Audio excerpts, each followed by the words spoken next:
When the Nez Percé awoke on the morning of September 16, 1877, they were in the hills of central Montana, several miles north of the place that would soon be the city of Billings. They had been traveling for 2 solid months, and many in the group had been running and fighting for an additional month on top of that. Their ancestral homes were in the borderlands between Idaho, Washington, and Oregon, but they had chosen to flee rather than to submit to life on a reservation. Since the conflict that would be called the Nez Percé War began in earnest on June 14th, 5 bands had fought 5 sizable engagements against the U.S. Army and a host of smaller skirmishes in between. They had attacked numerous white settlements and killed dozens of white settlers.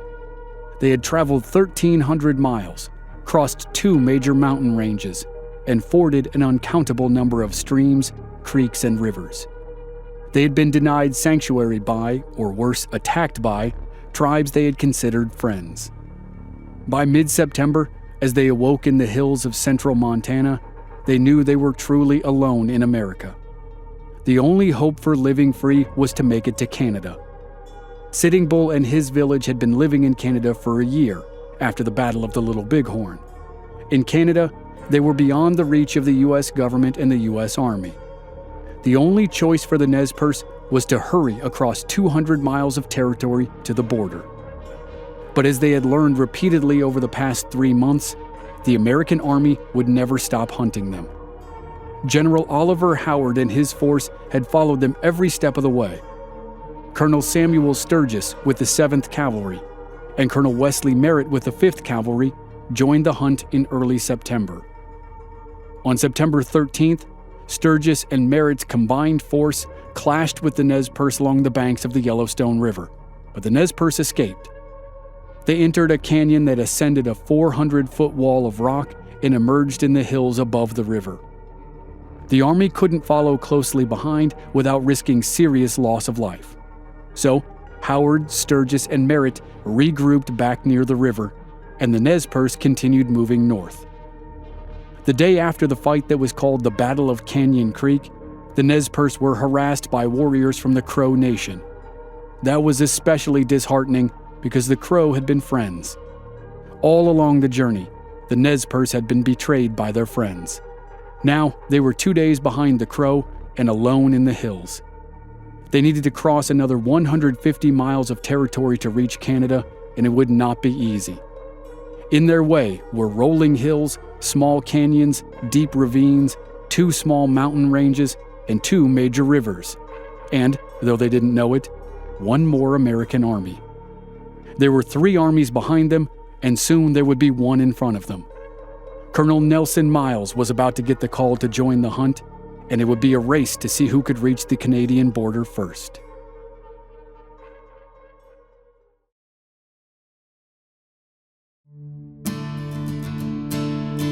From Black Barrel Media, this is Legends of the Old West.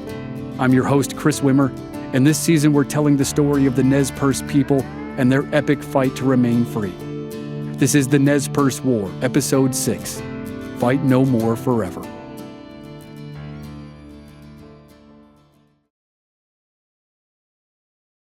For the next week after the Nez Percé were confronted by their former Crow allies, they moved north with little or no interference. They crossed the Musselshell River about 50 miles north of the Yellowstone River. They passed through Judith Gap, a piece of flat land between 2 small mountains about 30 miles above the Musselshell. That put them on a dead run for the Missouri River, another 80 miles north.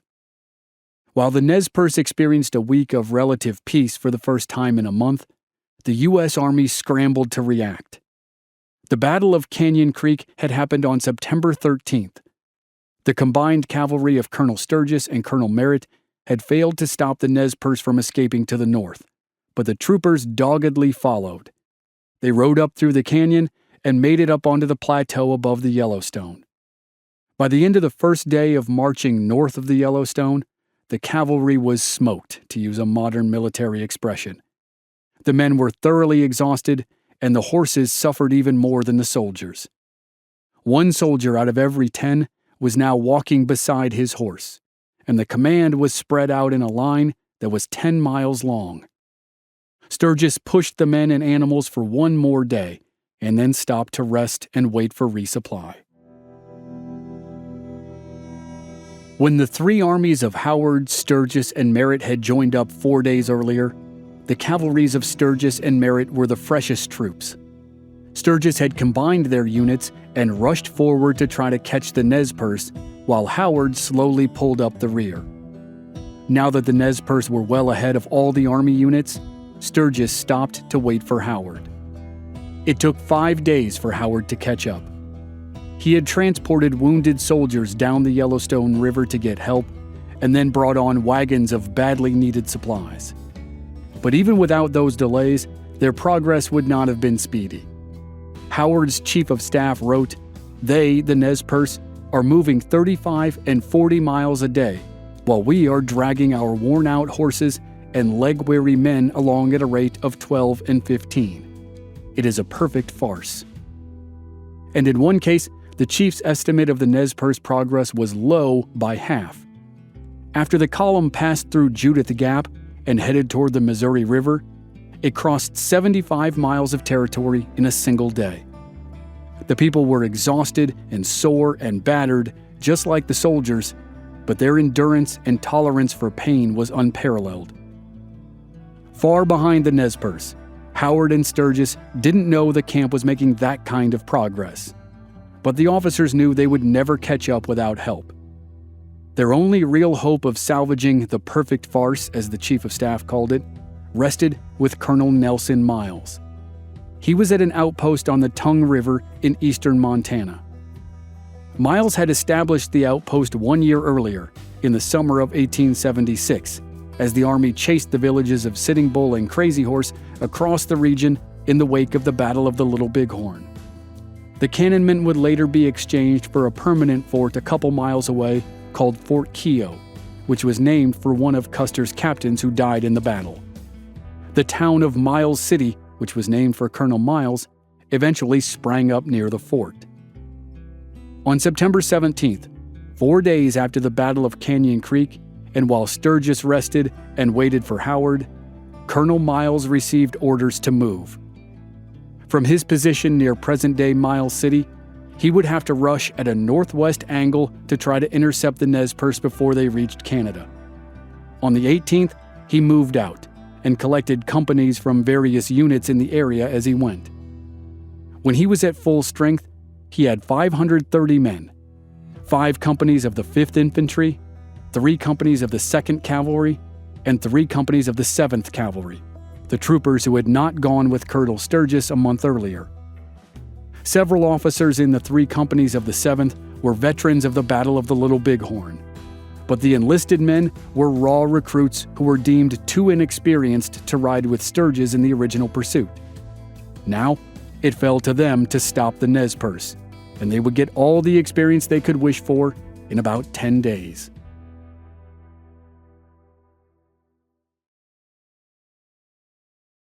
Between the Yellowstone River and the Missouri River, the Nez Percé crossed 150 miles of territory in 9 days. They reached a traditional crossing point on September 23rd. It was the most shallow part of the Missouri River in the area, and Native American hunters had used it for generations. By the time the Nez Percé arrived at the Missouri in September 1877, the crossing was called Cow Island. Several small islands, complete with grass and trees, sat in the middle of the waterway. Because of the obstructions and the low water level, Cow Island was the farthest point at which a steamboat could travel on the Missouri. That turned Cow Island into a hub for Army supplies. Steamboats transported tons of supplies up to Cow Island, where they were offloaded and then shipped overland to forts in the area. So, Cow Island would have looked like a feast from heaven to the Nez Percé. There were huge piles of food and other supplies just sitting there, and they were only guarded by a few soldiers and civilians. An Army sergeant was in charge of the supplies. The Nez Percé sent a representative to negotiate with him. The Nez Percé man was probably Lean Elk, who had been guiding the expedition for the past month. The Nez Percé asked for some supplies, and the sergeant refused. They asked to buy some supplies, and the sergeant agreed to sell a little bacon and some hardtack. The Nez Percé made the deal, and the column rode 2 miles upriver to make camp. The bacon and hardtack, which was a rough flour and water biscuit that was a staple of the army, was barely enough to ease the hunger of a single family, let alone hundreds. That night, younger warriors rode back to Cow Island and fired shots at the supply depot. The shots kept the soldiers pinned down while other warriors and women raided the stacks of supplies.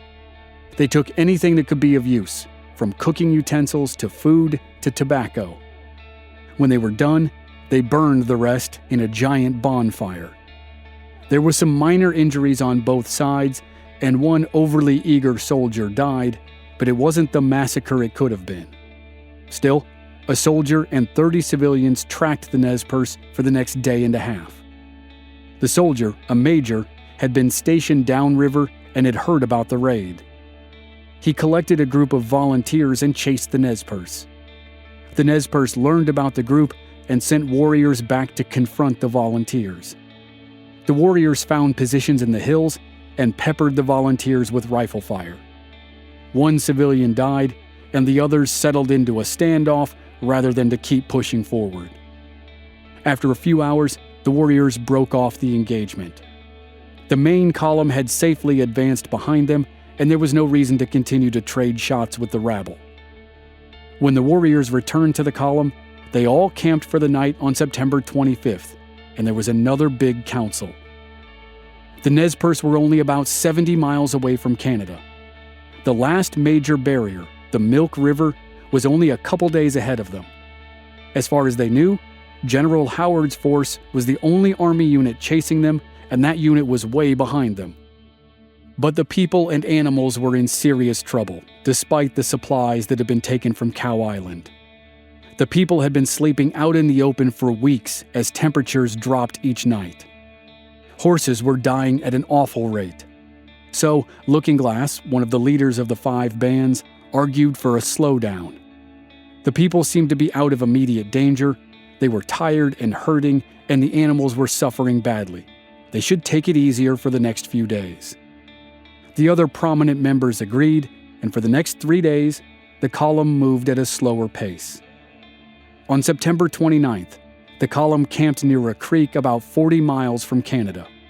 That day, the warriors killed a couple buffalo, and the meat would be the first real food the Nez Percé had had in weeks. They settled in that night for a well-earned feast, and they had no idea that Colonel Miles' scouts had found them. The Nez Percé had been right about Howard's command. It was hopelessly out of range, and it was crumbling. But Miles' command was within striking distance.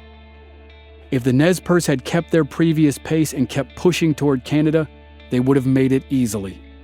But when they slowed down for 3 days, they set up the final battle of the war.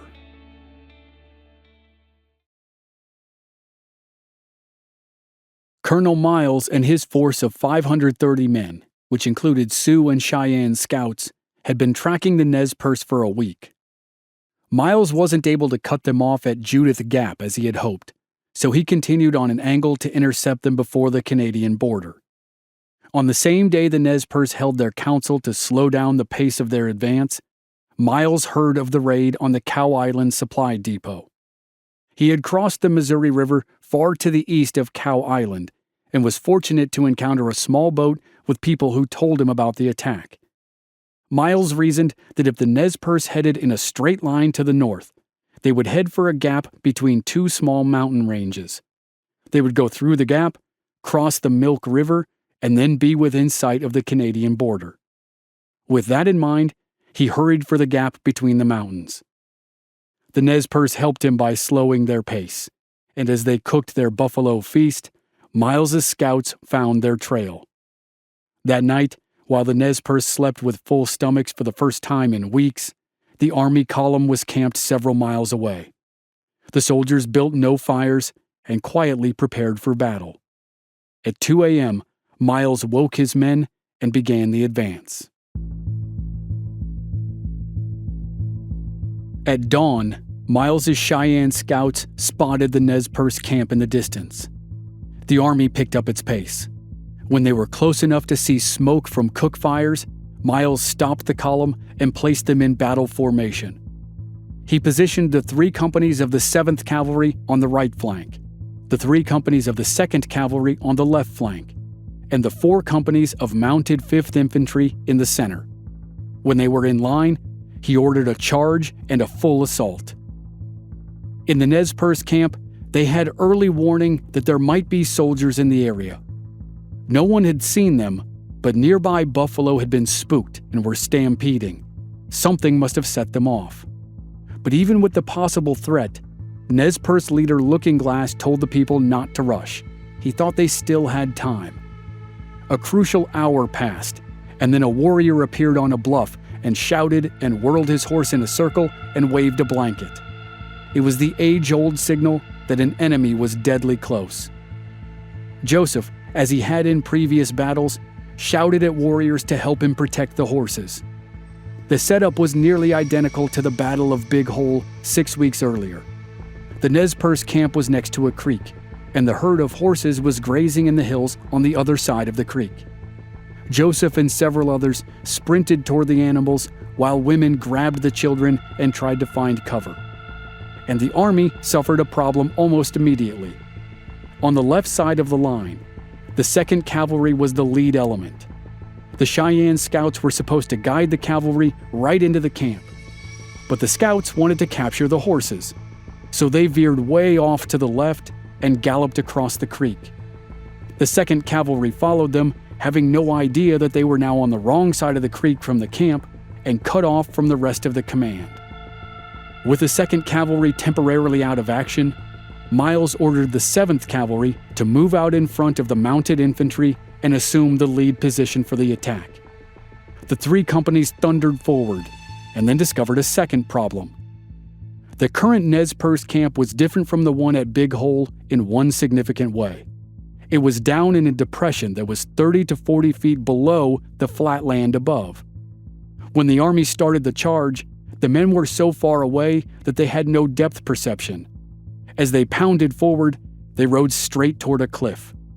When 2 of the 3 companies saw the drop-off, they yanked back on their reins and skidded to a halt before the cliff. On the far right side of the line, the 3rd company had time to change direction. It looped farther around to the right and rode along the edge of the cliff until it was even with the camp. The cliff wasn't as steep over there, and there were several narrow ravines that led down to the camp. But those ravines were now packed with warriors who were racing into the fight.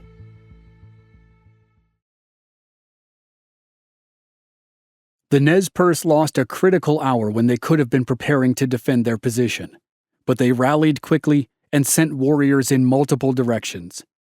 One group ran with Joseph across the creek to keep the horses from stampeding.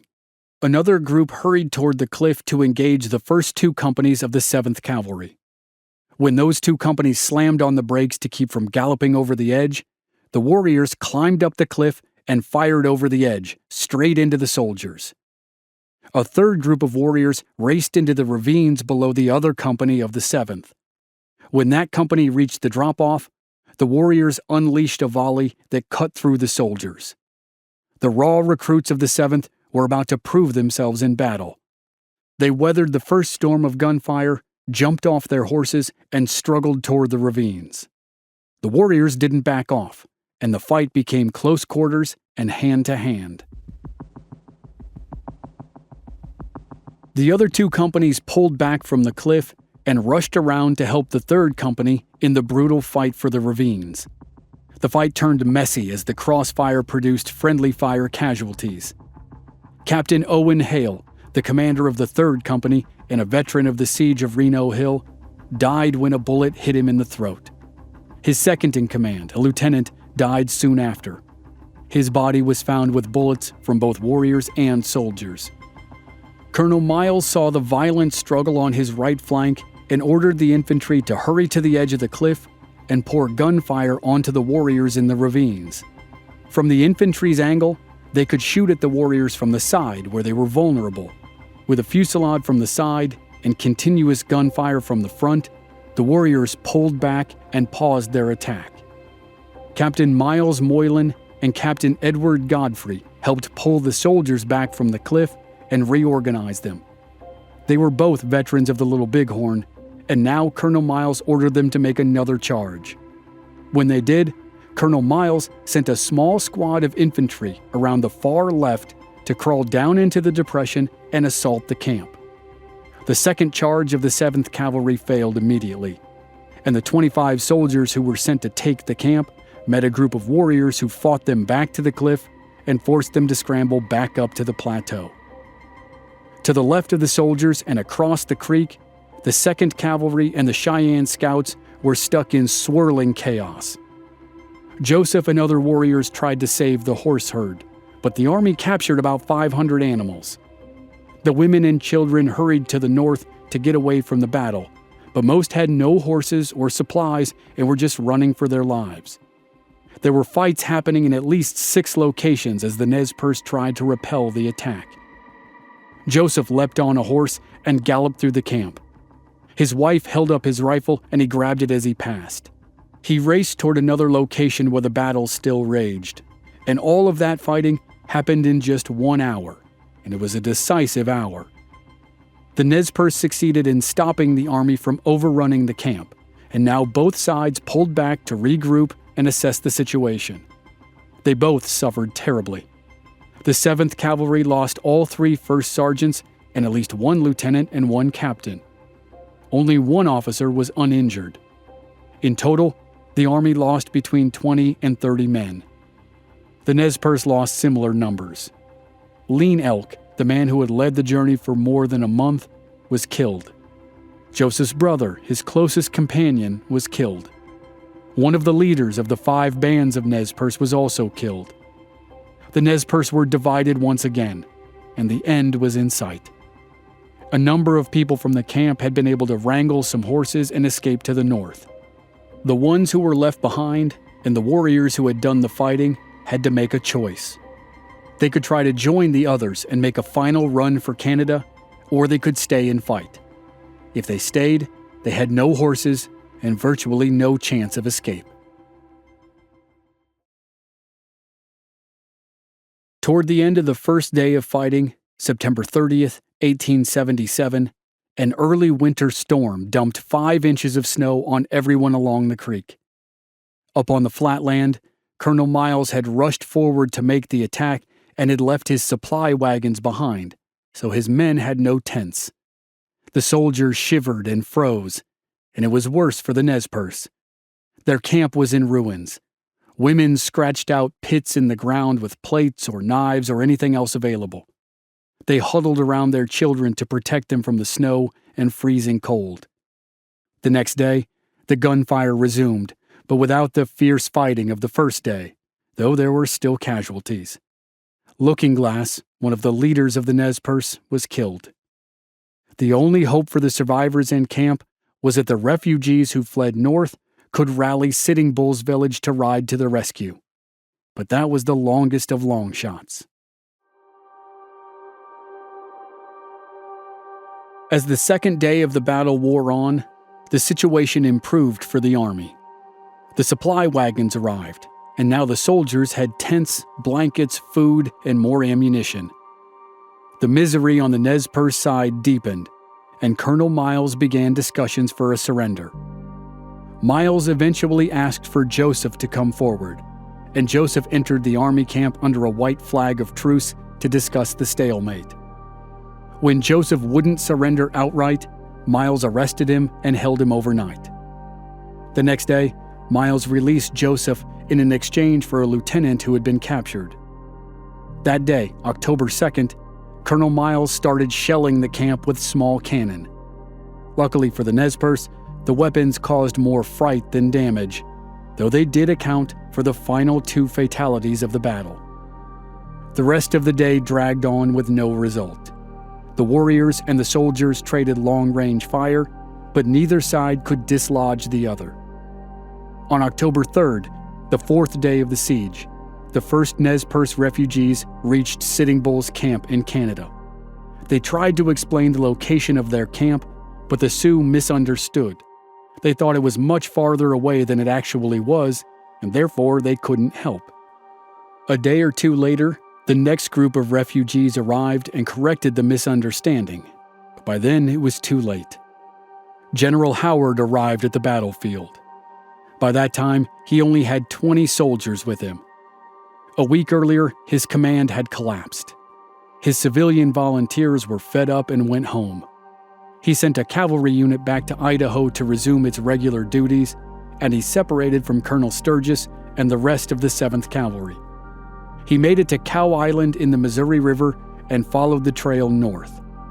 He met a couple couriers along the way who told him about the fighting along the creek near the Milk River. Sturgis had also learned of the engagement that would be called the Battle of Bear's Paw, named for the nearby mountain range. He had turned around with companies of cavalry and infantry, but by the time he arrived, it was all over. On October 4th, the 5th day of the siege, Howard and Miles tried again to negotiate a surrender. The Nez Percé were hesitant and suspicious, and discussions dragged on throughout the day. That night, a group of soldiers crawled near the Nez Percé camp and opened fire. No one was hurt, but it was a reminder of the dire situation. Later that night, the Nez Percé discussed their options, and the group was split by a slim margin. The majority favored surrender, especially since they believed they would be allowed to return to Idaho. The minority, which was sizable, wanted to escape to Canada. That group, which was led by Whitebird, slipped away under the cover of darkness and eventually made it to Sitting Bull's camp. By one Nez Percé estimate, between 200 and 250 people successfully made it to Canada. That was nearly half of the people Howard and Miles believed they had trapped along the creek. The ones who stayed were done fighting. They informed Miles and Howard they would surrender the next day. On the afternoon of October 5th, Joseph rode his horse up to the Army camp. His Winchester rifle lay across his saddle. His shirt was pockmarked with bullet holes, and there were scratches from bullets on his face, wrist, and back. He was followed by 5 men on foot, and when the small procession reached General Howard and Colonel Miles, Joseph dismounted. Joseph offered his rifle as a token of surrender, and Miles accepted it. The 3 leaders shook hands and secured the end of the Nez Percé War. At that point, Joseph spoke a line that has been immortalized in the history of the West. It is most often translated to, "From where the sun now stands, I will fight no more forever."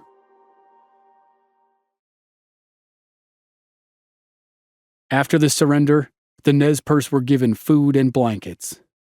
2 days later, the Army and the Nez Percé began the long, slow walk to the Army outpost at present-day Miles City. From there, the Nez Percé experienced 8 of the worst years of their lives. First, they were shipped by wagon and boat to Fort Lincoln, home of the 7th Cavalry, near Bismarck in Dakota Territory. Then they were sent south to Leavenworth, Kansas. They spent 6 months in Kansas before Congress voted to send them to Indian Territory. They lived in Indian Territory for 7 years, and their numbers dropped substantially. When they arrived in the summer of 1878, they had been traveling for a solid year. Since their capture, they had been living in terrible conditions and were ravaged by disease. In 1879, Joseph made his first trip to Washington, D.C.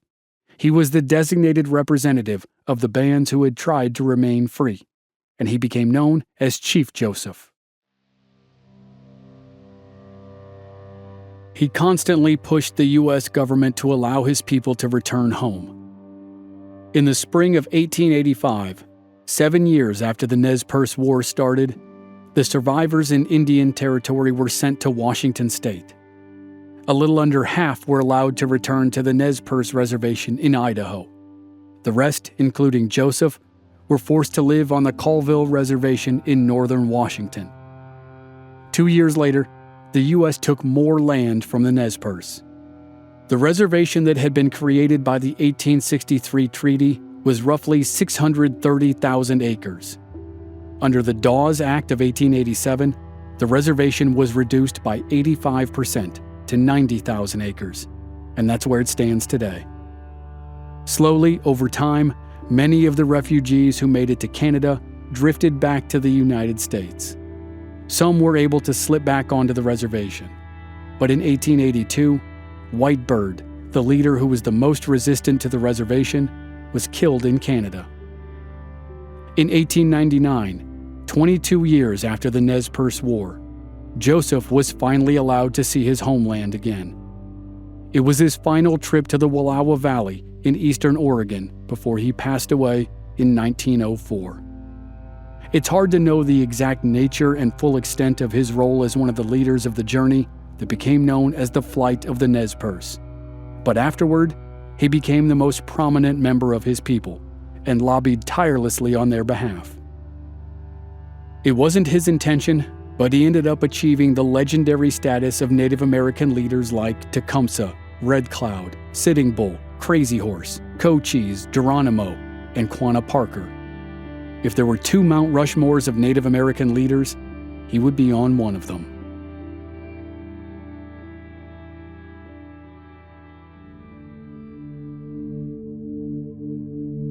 Thanks for listening to the story of the Nez Percé War here on Legends of the Old West. Next time, we'll go back to the outlaws and tell the stories of 3 notorious figures: Joaquin Murrieta, the inspiration for the character of Zorro, Blackjack Ketchum, and Texas killer Jim Miller.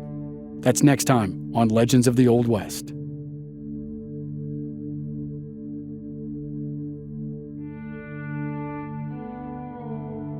And members of our Black Barrel Plus program don't have to wait week to week to receive new episodes. They receive the entire season to binge all at once with no commercials, and they also receive exclusive bonus episodes. Sign up now through the link in the show notes or on our website, blackbarrelmedia.com. Memberships begin at just $5 per month. Original music by Rob Valier. I'm your writer, host, and producer, Chris Wimmer. If you enjoyed the show, please give us a rating and review on Apple Podcasts or wherever you're listening. Check out our website, blackbarrelmedia.com, for more details, and join us on social media. We're at Old West Podcast on Facebook, Instagram, and Twitter. And all our episodes are available on YouTube. Just search for Legends of the Old West Podcast. Thanks for listening.